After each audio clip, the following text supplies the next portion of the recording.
I mean, imagine being invited to a massive patriotic birthday party. Okay, I am picturing it. Right. And the hosts have asked you to take the stage and deliver this grand sweeping toast to honor the occasion. Sounds like a big honor. You would think so.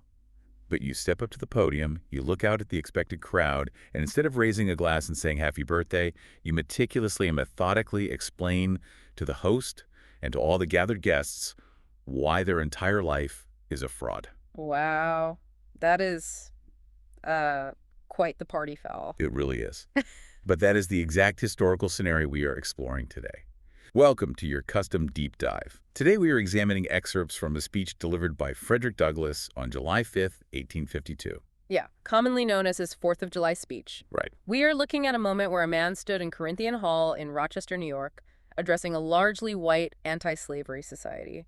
But he was really aiming his rhetorical sights at the entire nation. Exactly. It is widely considered one of the most structurally brilliant pieces of oratory in American history. So the mission for this deep dive is to explore the architecture of that speech. We want to understand how Douglass took a celebratory national holiday and flipped it into a searing, undeniable indictment of American hypocrisy. We really want to look at the specific strategies he used to dismantle willful ignorance. Okay, let's unpack this, because reading through the source material, I was genuinely surprised by how he begins. How so? Well, given the fiery reputation of this speech, I was expecting him to come out swinging. But looking at the text, his opening is almost uncomfortably apologetic.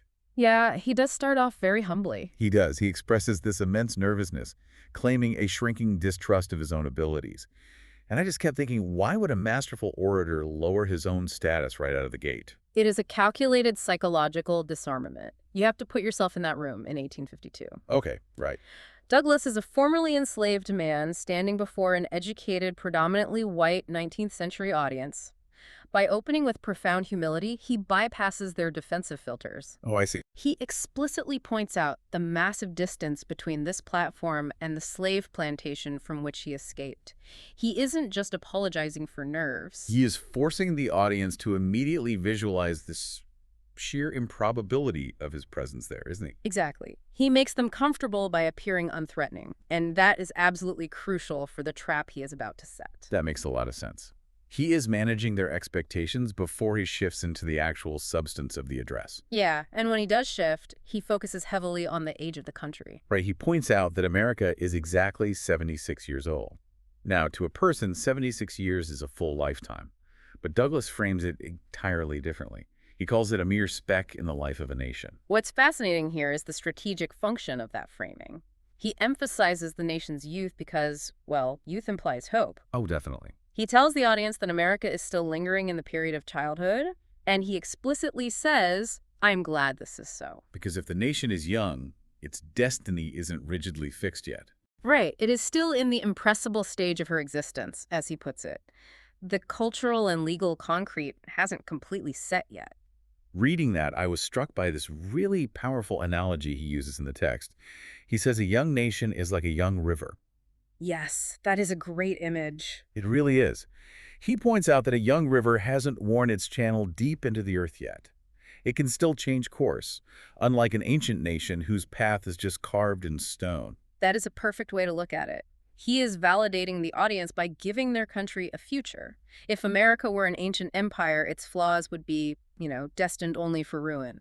But by diagnosing the nation as a youth, he leaves room for reformers to guide it toward justice. Exactly. It keeps the audience engaged because they don't feel entirely condemned yet. Right. So building on that idea of a young, malleable country, he then spends a significant amount of time praising the people who founded it. The Founding Fathers, yeah. Right. He talks about the signers of the Declaration of Independence, calling them brave and great men who put their country before their private interests. And I have to admit, I was really skeptical reading this part. Skeptical how? Well, I just thought, hold on, is he genuinely praising the architects of a country that enslaved him? Or is this another rhetorical maneuver?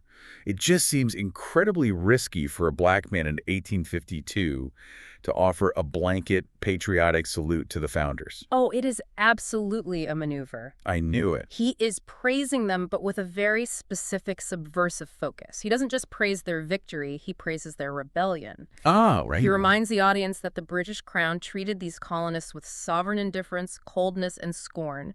The founders didn't accept the status quo. They recognized that fighting tyranny was a moral imperative. Yes. Which is such a brilliant way to phrase it, because looking at the text, I had to push back slightly on how we perceive the founders today. What do you mean? Well, it is easy today to say the founders were right. It is safe and fashionable to celebrate a revolution 76 years after the fact. But Douglass reminds them that at the time of the revolution, the founders were called plotters of mischief, agitators and rebels, dangerous men. Yes, he really hammers that home. He even notes they were called Tories, which, for anyone who doesn't remember that specific historical jargon, was a term used for a British loyalist. It was essentially branding the founders as traitors to the established order. And that hindsight bias is the hinge of his entire argument in this section. How so? By reminding the audience that the universally revered founding fathers were once hated, despised, and labeled as dangerous extremists, he is laying a brilliant psychological trap. Oh, I see where this is going. Yeah, he is subtly drawing a direct, unavoidable parallel between the agitators of 1776 and the abolitionists of 1852. He is basically telling the audience, you celebrate rebels who fought oppression. Therefore, you must recognize the justice in fighting the oppression happening right now. Exactly. He is forcing them into a logical corner. You can't celebrate radical agitators fighting British taxation and then turn around and condemn radical agitators fighting human chattel slavery. He requires the audience to agree with the premise that resisting an unjust law is the highest form of patriotism. He gets them nodding along. Yes, the nation is young. Yes, the founders were righteous rebels. He builds this very comfortable shared reality. But then, once they are comfortable, the floor just falls out. It really does. He pivots violently from the past to the present. Yes, to the ever-living now. Right. He quotes a poem saying, "Trust no future, act in the living present." He warns them that they cannot just wear out the hard-earned fame of their fathers to cover up their own indolence. And then he delivers what might be the most devastating line of the speech. Here's where it gets really interesting. He transitions from we to you and me. He says, "The 4th of July is yours, not mine." It is just a staggering shift in tone. He says, "The sunlight that brought life and healing to you has brought stripes and death to me." If you are listening to this right now, just put yourself in that Rochester Hall. You invited this man to celebrate your freedom, and he looks you in the eye and basically calls, asking him to speak in inhuman mockery. And he elevates that sense of mockery by quoting the biblical psalm of the captives in Babylon. Oh, right, the Babylonians. Yeah, they enslaved the Israelites and then demanded that their captives sing them joyful songs of Zion in a strange land. Oh. Douglass is pointing out the grotesque cruelty of the invitation itself. He is legally and physically in America, but he is treated as a captive exile. Being asked to entertain his captors with songs of a freedom he literally does not possess. Exactly. What really jumped out at me during this pivot is his complete refusal to debate the core issue. Yes, that is a huge point. Abolitionists at the time were constantly publishing pamphlets, staging debates to prove that slavery was wrong. But Douglass says, "What point in the anti-slavery creed would you have me argue?" He flat out refuses to stand on that stage and prove that enslaved people are human beings. It is a radical subversion of what was expected of Black speakers at the time. Audiences often wanted a formerly enslaved person to meticulously prove their humanity through a display of logic and eloquence. Right, like performing their humanity. Exactly. But Douglass rejects the entire premise. He argues that the humanity of the enslaved is already fully conceded by the very legal system that oppresses them. Yeah, and he backs that up with incredibly stark evidence from the text. He points to the laws of the South, specifically noting that the state of Virginia has 72 crimes on the books that subject a Black man to the death penalty. And how many for a white man? Only 2. Only 2 of those same crimes would result in the death penalty for a white man. Which is just a glaring admission of humanity. When we examine the underlying logic of those penal codes, the hypocrisy is undeniable. Because a legal system doesn't write complex laws for livestock. Exactly. You don't pass legislation forbidding a horse from learning to read. You don't hold a dog morally and legally culpable for disobedience with the threat of execution. Right, that would be absurd. So, by punishing enslaved people as moral agents capable of understanding and breaking complex laws, The slaveholders are inadvertently admitting to their humanity and intellect. Therefore, Douglass states, the argument is already won. Mm-hmm. He says, when the dogs in your streets, when the fish of the sea, shall be unable to distinguish the slave from a brute, then will I argue with you that the slave is a man. Right. Because the truth is already known to everyone, he declares that he doesn't need to provide light to the situation. Polite illumination is useless to a willfully blind society. He says what the nation needs is fire, the storm, the whirlwind, and the earthquake. He is diagnosing a systemic moral rot. The conscience of the nation isn't just misinformed, it is asleep, and it requires a violent awakening. So he transitions from philosophical arguments to exposing the sheer brutality of the systems operating right outside their doors. And he certainly brings the earthquake there. He dives into what was called the internal slave trade. Right. My understanding from the sources is that the foreign slave trade, bringing abducted people from Africa, had been outlawed by the U.S. government for decades at this point. That is correct. It was legally considered piracy.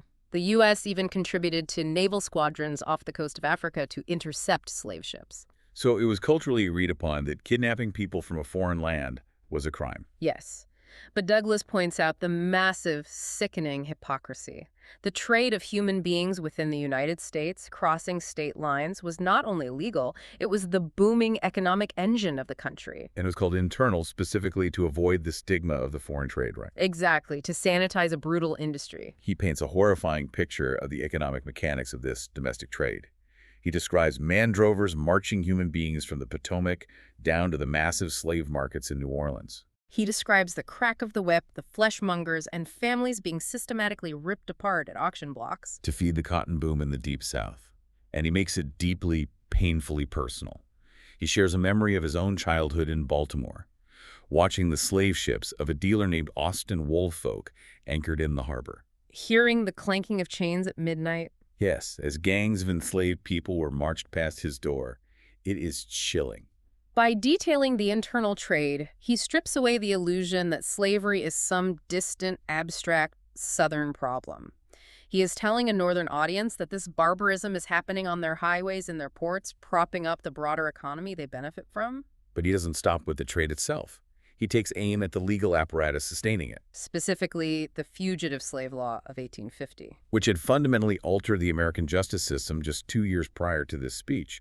He mentions the Mason and Dixon line being obliterated by this law. Which was essentially the legal and cultural firewall separating the free states in the North from the slave states in the South. If we connect this to the bigger picture, the Fugitive Slave Law effectively erased that firewall. Right. If we connect this to the bigger picture, under this legislation, the power to hold and hunt people as slaves was no longer confined to Southern jurisdictions. It was backed by the full force of the federal government. Meaning every citizen in a free state was legally compelled to assist in the capture of suspected runaway slaves. Exactly. And the economics of how this law was enforced, that is what really gets me. Oh, the fee structure? Yes. He points out that under this system, an American judge gets a literal $10 bribe to consign a victim to slavery and only a $5 fee if they set them free. The official justification was that consigning someone to slavery required more paperwork. Which is just a flimsy excuse. I mean, what stands out to you about a justice system incentivized like that? Yeah. It literally placed a bounty on a guilty verdict. It functioned as a state-sanctioned bribe to gamify human trafficking. And it gets worse. Under the Fugitive Slave Act, the accused had no right to testify in their own defense. No right to a jury trial either. None at all. No right to call witnesses. It completely stripped Black Americans of any legal protection. Free Black Americans living in northern states could be pointed at, accused, and dragged before a judge who had a financial incentive to rule against them. All without the ability to speak in their own defense? As Douglass says, it made mercy a crime. It turned the entire United States into a hunting ground for men. The law itself became the instrument of terror. If a society's legal system is that fundamentally rigged and corrupt, the last line of defense is supposed to be its moral institutions. You would expect the church to step in, act as a firewall, and declare the system unjust. But Douglass points his finger at the final pillar of American hypocrisy and finds the exact opposite. This raises an important question about the role of institutions in sustaining systemic evil. Douglass argues that the American church isn't just passively silent on the issue of slavery. He says it is actively functioning as the bulwark of American slavery. Yes. He calls out the eloquent divines, the highly influential educated ministers of the era. They aren't just ignoring the brutality. They are actively providing theological covers for it. They are teaching their congregations that slavery is ordained by God. And that returning an escaped person to bondage is a Christian duty. Douglass draws a sharp, unforgiving line between what he calls pure and undefiled religion and the religion being practiced by these mainstream institutions. He argues that the American church's version of Christianity had been corrupted into an engine of tyranny. Exactly. It exalts the proud, divides mankind into tyrants and slaves, and acts as a divine shield for man-stealers. He goes so far as to state that he would prefer infidelity or atheism over the corrupt gospel preached by those ministers. Which, standing in front of a deeply religious audience in 1852, declaring that you welcome atheism over their version of Christianity is an absolute rhetorical thunderbolt. It really is. It is a devastating critique of institutional capture. When an institution meant to uphold ultimate moral truths is co-opted to justify the worst impulses of a society, it becomes more dangerous than the laws themselves because it sanitizes the cruelty. He quotes Albert Barnes, a prominent theologian of the time. Yes, Barnes stated, "There is no power out of the church that could sustain slavery an hour if it were not sustained in it." The religious institutions have the cultural power to scatter the whole system to the winds, and their active refusal to do so made them superlatively guilty. Douglass removes every single hiding place from his audience. Yeah, he really does. To summarize this journey, he took a crowd expecting a polite historical tribute and forced them to look at what he famously called the horrible reptile coiled up in your nation's bosom. He systematically exposed how the nation was false to its past by ignoring the radical nature of the founders False to its present through corrupt laws and corrupt churches. and binding itself to be false to the future. He demands that the audience face the raw, unvarnished reality of the ever-living now. You cannot hide behind the bravery of the founders if you are acting like a coward today. You cannot hide behind the law when the law incentivizes kidnapping. And you cannot hide behind the church when the church preaches tyranny. So what does this all mean? Why should you, the listener, care about a speech from 1852 today? Because it is a timeless masterclass in critical thinking, Douglass shows us exactly how to pierce through societal self-congratulations. He teaches us that true patriotism isn't just cheering for the victories of the past. It is the difficult, often unpopular work of demanding actual living justice in the present. He warned his audience that they had no right to enjoy the child's share of their ancestors' triumphs as a cover for their own inaction today. The structural brilliance of his argument requires us to look at our own era with that same unsparing honesty. It challenges us to interrogate whether the principles we celebrate on our holidays actually match the on-the-ground realities of our modern legal systems, our economic practices, and our moral institutions. I want to leave you with a final thought to mull over on your own, building directly on that powerful, uncomfortable imagery Douglass used. The reptile in the nation's bosom. Exactly. If Douglass were standing at a podium today, looking out at our world and piercing through our modern self-congratulations, what modern reptiles might he say we are actively nursing while we hide behind the historical triumphs of our past?